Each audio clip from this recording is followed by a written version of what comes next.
আমাৰ ঘৰতেই থকা বহুখিনি বন ঔষধে আমাৰ শৰীৰৰ আধাতকৈ বেছি বেমাৰ ভাল কৰে, কিন্তু আমি অৱহেলা কৰোঁ।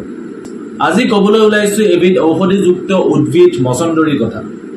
এবিধ সৰু উদ্ভিদ, পদিনাৰ দৰে অলপমান জেগাতে বহুখিনি হয়। আপোনাৰ ঘৰত জেকা মাটিত অতি সহজতে এই উদ্ভিদবিধ হয়। মছন্দৰীৰ বৈজ্ঞানিক নাম হৈছে হটুনিয়া কৰ্ডাটা, আৰু আমাৰ স্বাস্থ্যত মছন্দৰীৰ যথেষ্ট উপকাৰিতা আছে। মছন্দৰীত কোৱাৰিচেটিন, পলিছেকাৰাইডছ, হাইপাৰোচাইট, এফজেলিন, এপিজেনিন, ডিকানল আদিৰ দৰে কম্পাউণ্ডছ পোৱা যায়। ইয়াৰ উপৰিও মছন্দৰীত vitamin A, calcium, carotene, iron আদিৰ দৰে পুষ্টিকৰ দ্ৰব্য পোৱা যায়। মছন্দৰীৰ আটাইতকৈ ডাঙৰ গুণ বা উপকাৰিতাটো হৈছে, যিটোৰ বাবে আমি মছন্দৰীক চিনি পাওঁ, সেইটো হৈছে যে ডিচেণ্ট্ৰি অৰ্থাৎ গ্ৰহণী বা ব্লাড ডিচেণ্ট্ৰি আদিত মছন্দৰীয়ে লগে লগে কাম দিয়ে।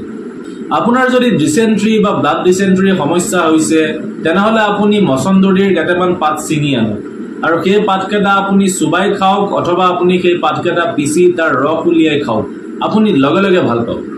ই প্ৰাচীন কালৰ পৰা চলি অহা এক প্ৰমাণী ঔষধ। ইয়াৰ উপৰিও পেটৰ বিভিন্ন সমস্যা দূৰ কৰাৰ গুণ আছে মছন্দৰীত, যেনে পেট কামোৰণি, গেছৰ সমস্যা অথবা ভোক নলগা আদি সমস্যাত মছন্দৰীয়ে লগে লগে সুফল দিয়ে। মছন্দৰীত এণ্টিভাইৰেল আৰু এণ্টিবেক্টেৰিয়েল দুয়োটা গুণ পোৱা যায়, যি আমাৰ শৰীৰৰ আৰু পেটৰ বীজাণু ধ্বংস কৰে।